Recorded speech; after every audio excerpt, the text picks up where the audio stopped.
Hi friends, నేను మీ గొర్రెల Venkataramana, GVR జై కిసాన్. వరిచేలు బాగా పండాయి.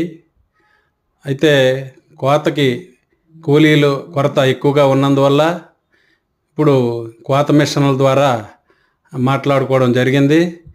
గంటకి 3,000 రూపాయల చొప్పున కోయించడం జరిగింది. అయితే ఇందులో బెనిఫిట్ ఏంటంటే కోత, నూర్పు రెండు కూడా ఒకేసారి అయిపోతాయి. మనం డైరెక్ట్గా ధాన్యాన్ని కళ్ళానికి పట్టుకొని వెళ్ళి కొంచెం ఆరిన తర్వాత రైతు భరోసా కేంద్రాలకు ఇచ్చి మనం మన నగదు నమోదు చేసుకోవచ్చు. అలాగే దీనివల్ల ఏంటంటే గడ్డి కొరత అనేది ఏర్పడుతుంది. ఇది చాలా ఉపయోగకరంగా ఉంది. జీవీఆర్ జై కిసాన్.